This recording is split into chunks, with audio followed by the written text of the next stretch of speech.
ஓம் சாந்தி 30/12/2025 சாக்கார முரளி. இன்று சிவபகவான் கூறுகிறார், இனிமையான குழந்தைகளே, பாவங்களிலிருந்து விடுபட்டு லேசாகுவதற்கு உண்மையாகவும் நேர்மையாகவும் தன்னுடைய கர்மங்களின் கதையை தந்தைக்கு எழுதிக் கொடுங்கள். அப்போது மன்னிப்பு கிடைத்துவிடும். கேள்வி: சங்கம யுகத்தில் குழந்தைகளாகி நீங்கள் எந்த விதையை விதைக்க முடியாது?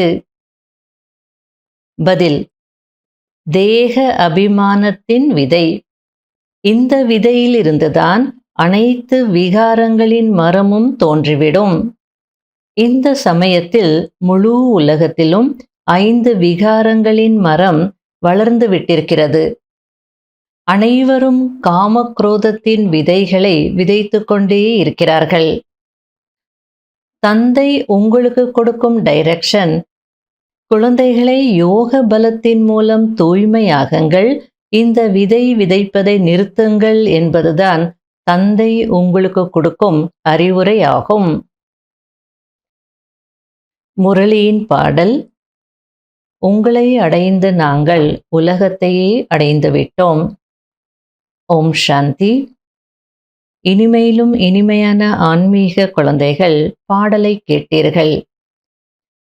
இப்போது கொஞ்சம் பேர்தான் இருக்கிறீர்கள். பிறகு நிறைய குழந்தைகள் ஆகி விடுவார்கள். சாக்கார் பாபா இருக்கும்போது கொஞ்சம் பேர் தான் முன்னாடி இருந்தாங்க. அதுக்கு பாபா புரிய வச்சிட்டு இருக்கிறார். போக போக நிறைய குழந்தைகள் வந்துருவாங்க அப்படின்றார். இவருடைய பெயரே பிரஜாபிதா பிரம்மா. எவ்வளவு அளவற்ற பிரஜைகள் இருக்கிறார்கள். அனைத்து தர்மத்தினரும் இவரை கண்டிப்பாக ஏற்றுக்கொள்வார்கள். அதாவது பிரஜாபிதா அப்படின்னா யாரு? ஆதிதேவ். ஹிந்துஸ்ல ஆதிதேவ், ஆதிதேவி அப்படின்னு சொல்லுவாங்க. இஸ்லாமியர்கள் ஆதாம் பீபி அப்படின்னு சொல்லுவாங்க. கிறிஸ்டியன்ஸ் ஆடம் ஈவ் அப்படின்னு சொல்றாங்க. இப்படிதான் மனிதர்களின் படைப்பு படைக்கப்படுது அப்படின்னு அனைத்து தர்மங்களையும் சொல்லப்பட்டிருக்கு அப்படின்றார். ஒருவர் எல்லைக்குட்பட்ட தந்தை, இன்னொருவர் எல்லைக்கப்பாற்பட்டவர். இந்த எல்லையற்ற தந்தை எல்லையற்ற சுகத்தை கொடுப்பவர். நீங்கள் முயற்சியும் கூட எல்லையற்ற சொர்க்கத்தின் சுகத்திற்காக செய்கிறீர்கள். இங்கே எல்லையற்ற தந்தையிடம் எல்லையற்ற சுகத்தின் ஆஸ்தியை அடைய வந்திருக்கிறீர்கள். சொர்க்கத்தில் எல்லைக்கப்பாற்பட்ட சுகம், நரகத்தில் எல்லைக்கப்பாற்பட்ட துக்கம் என்றும் சொல்ல முடியும். துக்கம் கூட இன்னும் நிறைய வரப்போகிறது. ஐயோ ஐயோ என்று கதறிக்கொண்டே இருப்பார்கள். தந்தை உங்களுக்கு முழு உலகத்தின் முதலிடை கடையை பற்றிய ரகசியத்தை புரிய வைத்திருக்கிறார். குழந்தைகளாகிய நீங்கள், நாம் படித்து மனிதனிலிருந்து தேவதையாகவும் முள்ளிலிருந்து மலராகவும் ஆகிக் கொண்டிருக்கிறோம் என்பதை அறிவீர்கள். தந்தை படகோட்டியாகவும் இருக்கிறார், தோட்டத்தின் சொந்தக்காரராகவும் இருக்கிறார். மற்றபடி பிராமணர்களாகிய நீங்கள் பலவிதமான தோட்டக்காரர்களாக இருக்கிறீர்கள்.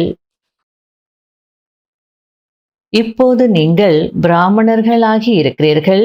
விகாரங்களிலிருந்து மிக தூரமாக சென்று கொண்டிருக்கிறோம் என்பதை அறிவீர்கள். ஆகையால் சிறு வயதிலிருந்தே ஏதாவது கெட்ட காரியம் செய்திருந்தால் அதையும் கூட பாபாவிடம் சொன்னால் பாதி மன்னிப்பு கிடைத்துவிடும். அதாவது இப்போ பிரம்மா மூலமாக இறைவனுடைய ஞானத்தை கேட்டு நீங்க பிரம்மகுமார் குமாரியாக மாறியிருக்கிறீங்க. விகாரங்களில் இருந்து மிகவும் தூரமாக போயிட்டு இருக்கிறோம். ஆகையால ஞானத்திற்கு வர்றதுக்கு முன்னாடி ஏதாவது செய்திருந்தால் கூட அதையும் இங்க பாபாவுக்கு எழுதி கொடுத்துருங்க. ஏன்னா அது நம்ம கூட வர வேண்டாம், ஆல்ரெடி இருக்கு அது மனசுல, அதை வச்சுக்கிட்டு நம்ம பயணிக்க வேண்டாம். ஆகையால அதையும் எழுதி கொடுத்துருங்க, பாதியாவது மன்னிப்பு கிடைச்சிடும் அப்படின்றார்.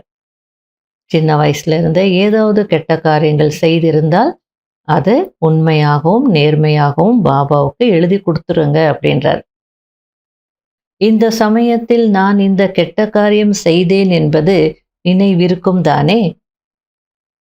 யார் மிகவும் உண்மையாகவும் நேர்மையாகவும் இருக்கிறார்களோ அவர்கள் பாபாவுக்கு, பாபா, நான் இந்த அழுக்கான காரியம் செய்தேன், மன்னியுங்கள் என்று எழுதுகிறார்கள்.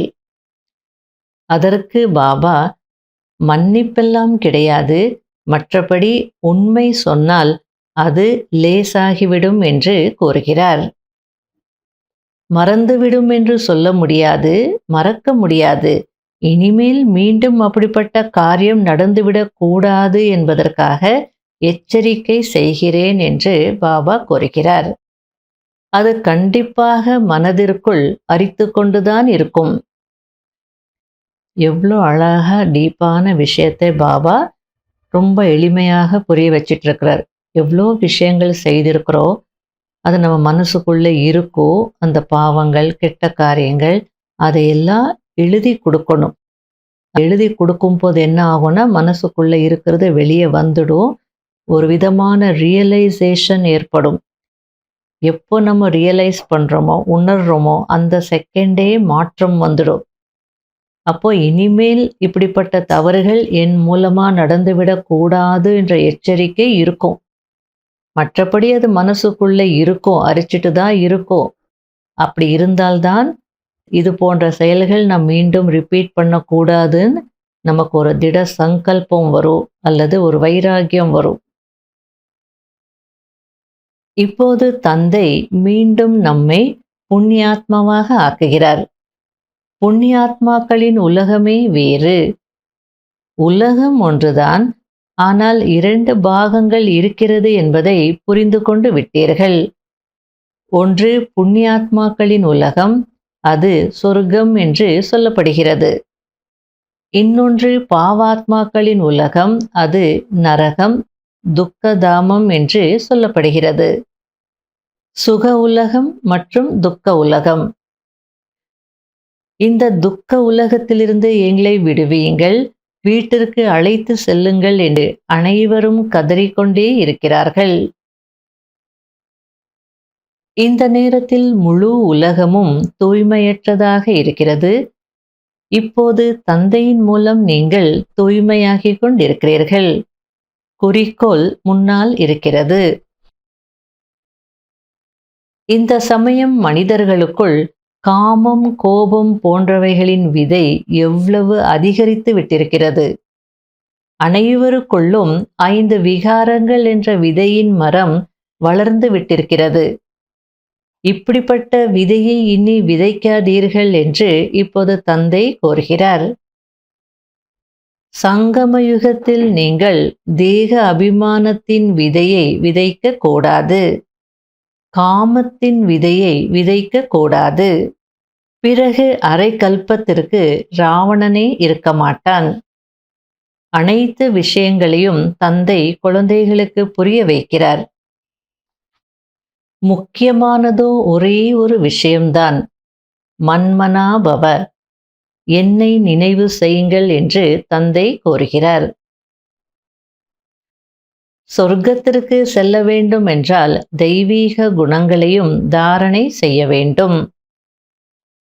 இப்போது குழந்தைகளாகிய நீங்கள் அனைத்து விஷயங்களையும் புரிந்து கொண்டே தாரணை செய்து கொண்டே செல்கிறீர்கள். இது அனாதியான அழியாத நாடகம். இது உங்களைத் தவிர வேறு யாருடைய புத்தியிலும் இல்லை. இவை அனைத்தையும் தந்தை அமர்ந்து புரிய வைக்கிறார். இந்த ஞானத்தை இப்போதுதான் சொல்கிறேன், பிறகு இது மறைந்துவிடும். நீங்கள் ராஜ்ய பதவி அடைந்து விடுவீர்கள். பிறகு சத்யுகத்தில் இந்த ஞானம் இருக்காது என்று தந்தை கோருகிறார். நல்லது. இனிமையிலும் இனிமையான தேடி கண்டெடுக்கப்பட்ட செல்ல குழந்தைகளுக்கு மாத்பிதா பாப் தாதாவின் அன்பு நினைவுகள் மற்றும் குட் மார்னிங். ஆன்மீக குழந்தைகளுக்கு ஆன்மீக தந்தையின் நமஸ்காரம். கடைபிடிக்க வேண்டிய முக்கியமான சாராம்சம்: முதல் பாயிண்ட், நாம் இப்போது பிராமணராகி இருக்கிறோம். ஆகையால் விகாரங்களிலிருந்து மிகவும் தூர விலகி இருக்க வேண்டும் என்ற இந்த நினைவு சதா இருக்க வேண்டும். ஒருபோதும் விகாரத்தில் ஈடுபடக்கூடாது. தந்தையிடம் மிக மிக நேர்மையாகவும் நம்பிக்கைக்கு பாத்திரமானவராகவும் இருக்க வேண்டும். இரண்டாவது பாயிண்ட், டபுள் கிரீடதாரி தேவதையாக ஆகுவதற்கு மிகவும் இனிமையானவர் ஆக வேண்டும். லைன் தெளிவாக இருக்க வேண்டும். ராஜயோகத்தின் தவம் செய்ய வேண்டும். வரதானம், சதா எல்லையற்ற நிலையில் நிலைத்திருக்கக்கூடிய பந்தனத்திலிருந்து விடுபட்டவர் ஜீவன் முக்தர் ஆகுங்கள்.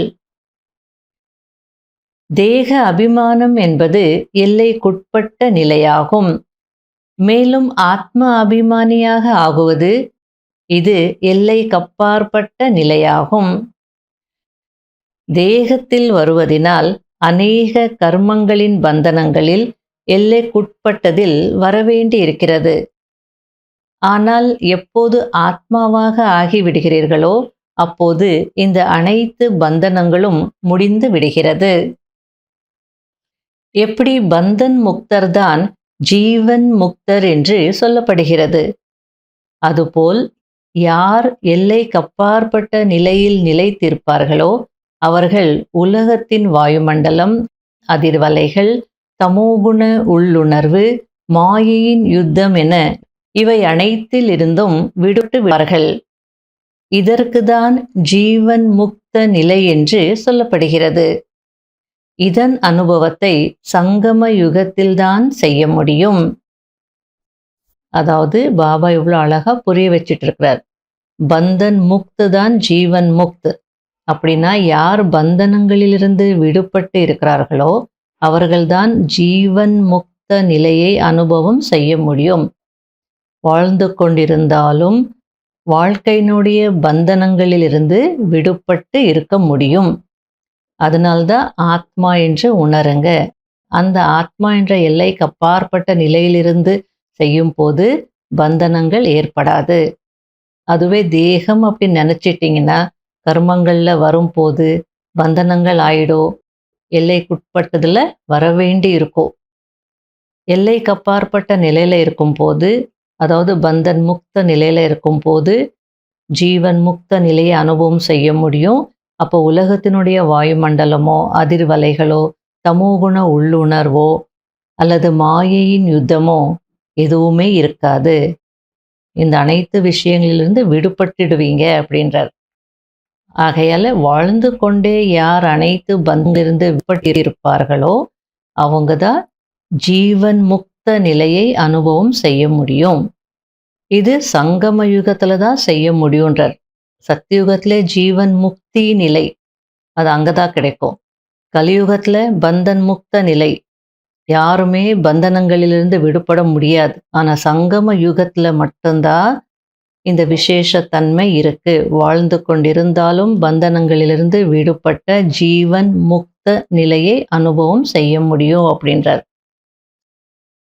ஸ்லோகன், நிச்சய புத்தியுடையவரின் அடையாளம் வெற்றி நிச்சயம் மற்றும் யோசனையற்ற மனநிலையாகும். அப்படிப்பட்டவர்களிடம் வீணானவைகள் வர முடியாது. அவ்வியக்த சமிகை, கர்மங்களின் ஆழமான விளைவுகளை அறிந்து கொண்டு திரிகாலதர்ஷியாகி ஒவ்வொரு செயலையும் செய்யுங்கள். அப்போது கர்மாதீதர் ஆக முடியும். ஒருவேளை சின்ன சின்ன தவறுகள் என்ன அளவில் கூட ஏற்படுகிறது என்றால் அவற்றின் கணக்கு வழக்குகள் கூட மிகவும் கடுமையானதாக ஆகிவிடும். எனவே சிறிய தவறையும் பெரிய தவறு என்று உணர வேண்டும். ஏனென்றால் இப்பொழுது சம்பூர்ண நிலையை நெருங்கிக் கொண்டிருக்கிறீர்கள். அதாவது நம்முடைய சம்பூர்ண நிலையை நெருங்கிக் கொண்டிருக்கிறோம். ஆகையால ஒரு சின்ன தவறும் இருக்கக்கூடாது. ஒரு சின்ன தவறாக இருந்தாலும் என்ன அளவிலும் கூட ஏதாவது ஒரு சின்ன தவறு செய்தாலும் அதனுடைய கணக்கு வழக்கு கூட மிகவும் கடுமையானதாக ஆயிடும். ஆகையால சின்ன தவறுன்னு நினச்சிடாதீங்க.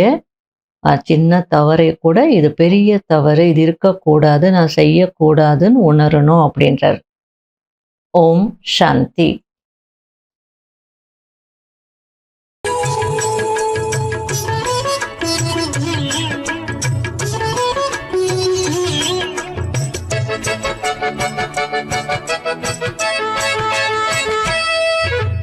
அன்பு என்பது இன்பமானது, உலகில் ஆசை என்பது என்றும் அழிவை தருவது.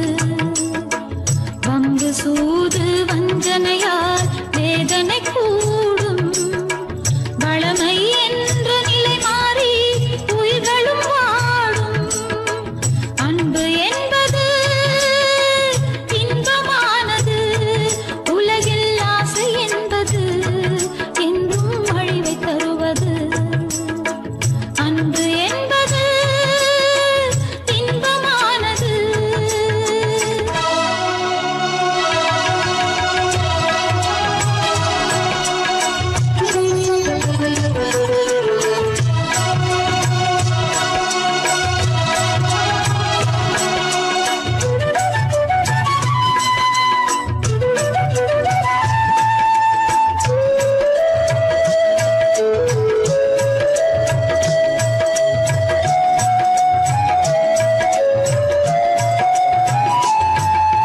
பாசம் கொண்டாலே பண்புகள் தங்கும், நேசம் கண்டாலோ ஒற்றுமை ஓங்கும்.